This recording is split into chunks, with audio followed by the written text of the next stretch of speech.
Clara was having a hard day at work. She just wanted to go home and see her little girl, Zoe, who was 5 years old. Zoe always ran to the door to greet her with a big hug.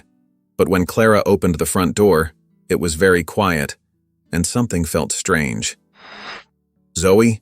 Clara called out as she stepped inside the dimly lit house. There was no answer. Usually, Zoe would be there, excited to see her mom. Clara felt her heart race a little. She looked at the clock. It wasn't late. Zoe should be downstairs, maybe watching TV or doing her homework. "Jason?" she called, hoping to find her husband. Jason came out of the kitchen drying his hands on a dish towel. He looked calm and said, "Hey, you're home. Everything okay?" Clara didn't answer. Instead, she asked, "Where's Zoe? Why didn't she come say hi?" Jason shrugged and said, "She's probably in her room on her phone. You know how kids are these days." Clara didn't feel right about that. Zoe was always happy to see her. "She never misses a chance to greet me," Clara whispered to herself. She walked down the hallway toward Zoe's room, her footsteps loud in the quiet house. When she got to Zoe's room, she felt a tight knot in her stomach. She knocked softly on the door. "Zoe, sweetie?" No answer. Clara slowly opened the door and saw that the room was empty, the bed neatly made. Her heart started to race. If Zoe wasn't in her room, then where could she be? That's when Clara heard it. A soft, muffled cry coming from the bathroom down the hall. Her heart jumped as she rushed toward the sound, feeling more and more worried. She flung the bathroom door open and found Zoe curled up in a corner, sitting next to the toilet. Zoe was barefoot, her hair messy, and tears were streaming down her face. "Zoe!" Clara cried, kneeling beside her daughter and pulling her close. "What's wrong? Are you hurt?" Clara's voice was gentle, but inside she felt panic rising. Zoe didn't answer right away. She just buried her face in Clara's shoulder, shaking. Clara held her tightly, her mind racing with questions. Was she sick? Did something happen at school? Finally, Zoe whispered so softly that Clara almost didn't hear. "I don't want to stay with him. I'm scared." Clara froze. "What do you mean, sweetie? What are you scared of?" Zoe sniffled but didn't answer. She pulled away a little and looked at the door, as if someone might be listening. "Kate, the coup," she mumbled, her eyes wide with fear. Clara felt her heart drop. Who was Zoe talking about? "Zoe," Clara asked urgently. "Who hurt you?" But Zoe just shook her head and clung to Clara tighter. Clara felt confused and scared. What did Zoe just say? She pulled Zoe back, holding her gently by the shoulders. "You have to tell me, sweetheart. What's going on? Does something hurt? Did something happen?" But Zoe just pressed her lips together and shook her head. Tears were still shining in her eyes. Clara felt her nerves fray. She picked Zoe up and carried her to the bathtub. "Let's get you cleaned up, okay? You'll feel better after a nice bath," she said, trying to keep her voice steady. But inside, she was worried about what Zoe had said and why she was acting so strange. As the warm water filled the tub, Clara helped Zoe out of her clothes and into the water. Zoe stayed quiet, still shaking a little from whatever had upset her. Clara sat on the edge of the tub, watching her daughter. "Do you want to talk about it?" Clara asked softly, hoping to get her to say something. Zoe didn't look at her. She just shook her head again, tracing her fingers in the water as it rippled. Clara felt her heart sink again. She couldn't stop thinking about what Zoe had said. "I don't want to stay with him. I'm scared." Was she talking about Jason? Clara tried to calm herself down. That's silly, she thought. Jason is nice. He loves Zoe and has always taken care of her. But deep inside, she felt a nagging doubt that wouldn't go away. After the bath, Clara wrapped Zoe in a towel and carried her to bed. She tucked her in, kissed her forehead, and picked up Zoe's favorite bedtime book. "Do you want me to read to you?" she asked. Zoe nodded quietly, her eyes starting to close. Clara started to read, but her mind wasn't on the story. It was on Zoe's scared words that kept echoing in her head. What if something really was wrong? Downstairs, Jason was at the dinner table, flipping through a magazine like everything was normal. "Is she okay?" he asked when Clara walked in. Clara watched him closely, noticing how his eyes didn't meet hers. "She was crying," Clara said slowly, "but I'm not sure what's wrong. She wouldn't tell me." Jason shrugged again, still calm. "She seemed fine earlier. Maybe something happened at school." Clara felt a knot in her stomach. Something wasn't right. That night, Clara sat on the edge of her bed, staring at the wall, rubbing the soft quilt beneath her fingers. The house was quiet, except for the hum of the refrigerator and the creaking floor. Zoe was fast asleep upstairs, but Clara couldn't stop thinking about how she had found Zoe in the bathroom crying and scared. "I'm scared of him." Those words echoed in Clara's mind. She didn't want to think that Jason could be the one Zoe was afraid of. Jason had always been good to her and Zoe. He was kind, took her to the park, helped her with homework, and had never given Clara any reason to think he would hurt Zoe. But Zoe wasn't his real daughter. Lately, Clara felt like there was a tension between them that she couldn't ignore. Clara glanced at Jason, who was lying in bed next to her, sleeping peacefully. It seemed impossible that the man she trusted with her and Zoe's lives could be the reason Zoe was scared. But what if she was wrong?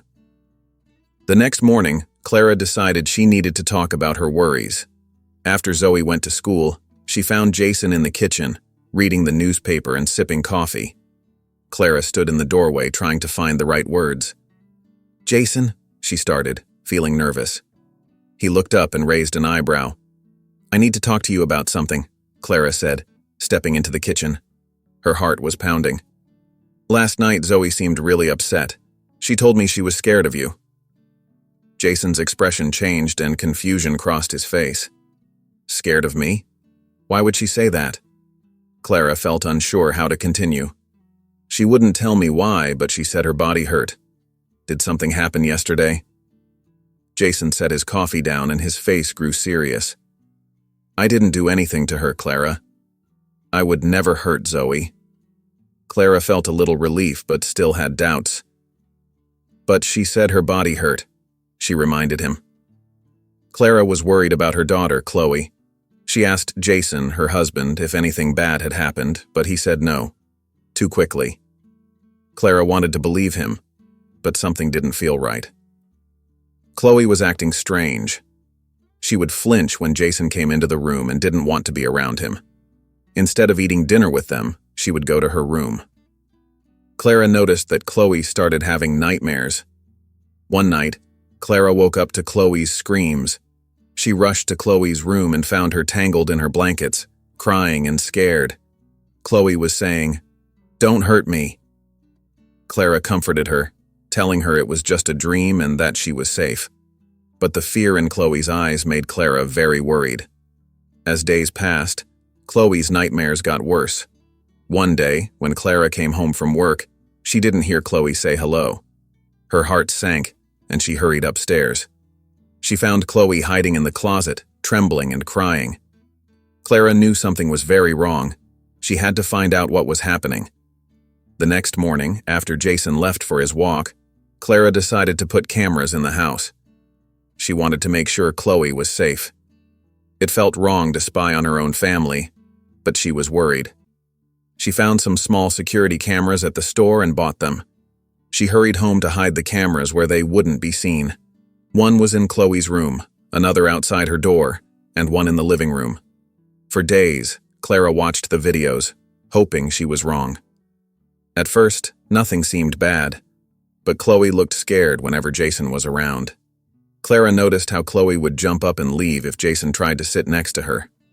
It was like she was running away from him. One afternoon, while cleaning, Clara picked up Chloe's favorite stuffed bear. As she looked at it, she saw something shiny in one of the bear's eyes. She felt a small bump under the fur. It was a hidden camera. Clara's heart raced. Who put it there? Was it Jason? It made her feel sick to think that he might be spying on Chloe, That night, Clara lay next to Jason, feeling very troubled. The next day, she checked the cameras again. When she saw the video of Chloe's room at night, her heart dropped. Jason quietly walked into Chloe's room while she was asleep. He didn't turn on the light, and as he sat on the edge of Chloe's bed, Clara felt terrified. Chloe lay still, scared, and Jason whispered threats to her. Clara's heart ached as she listened.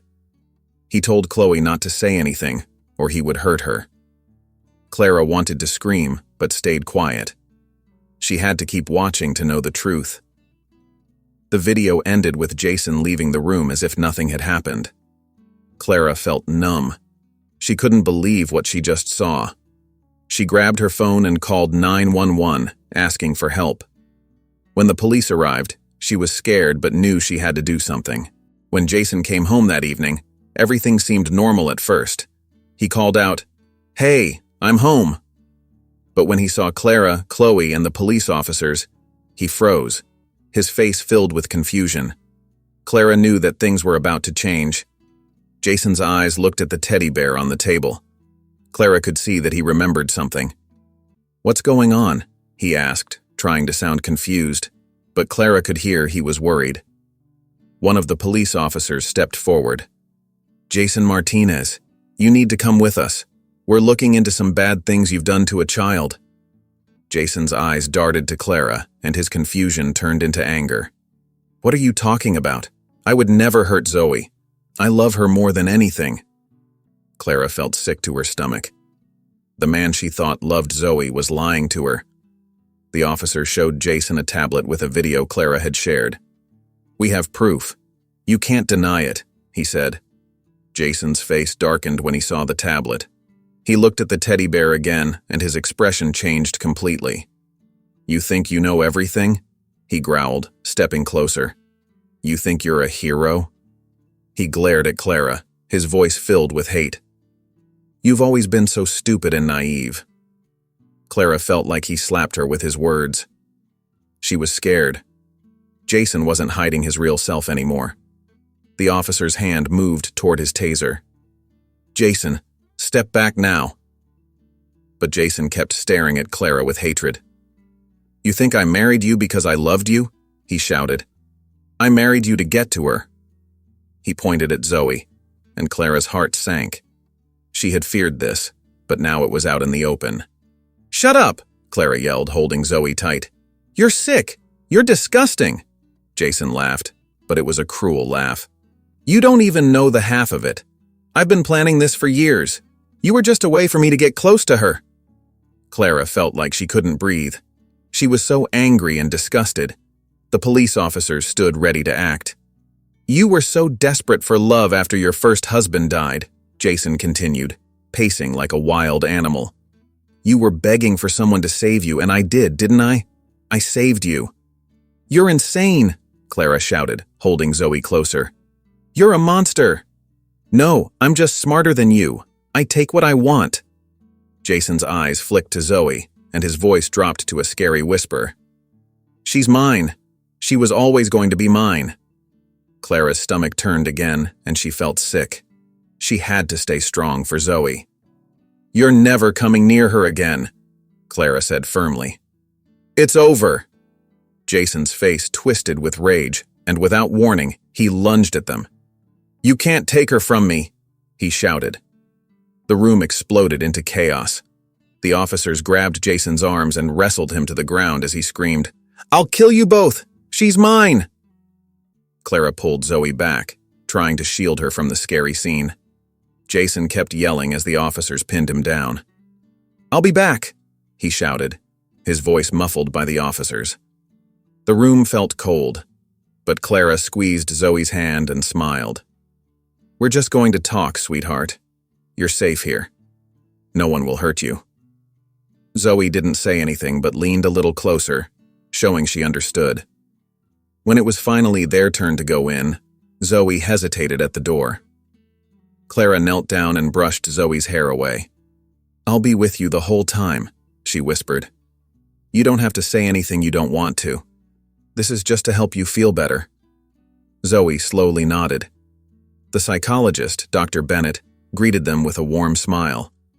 Her office looked nothing like the waiting room. It was bright and cheerful, filled with toys and soft furniture. It felt safe. Zoe was still quiet, but Clara could see a little spark of the joyful child she used to be. The darkness from Jason didn't hold on to Zoe as tightly anymore. With each session, Zoe started to heal. There were hard days when she cried for no reason or hid in corners, but those days happened less and less. Slowly, Zoe began to laugh again and play with her toys without fear. Clara's heart swelled with pride and relief. Zoe was still careful around men, but Andres understood. He never rushed things with Zoe. He was always gentle and patient. One day, Zoe watched him work on the fence and asked him a question about his tools. Andres answered her kindly, and to her surprise, Zoe didn't flinch. The next time Andres came over, Zoe stayed a little closer. She talked to him briefly before going back to her mom. As weeks went by, something changed. Zoe stopped avoiding Andres. She started asking him about his work, and even smiled when he joked.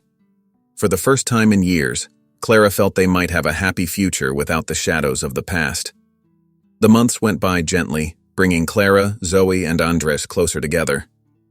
Their connection grew into something deeper, and the house felt warm, filled with laughter. Zoe, who once was fragile, now became the heart of their little family. Clara loved to watch her.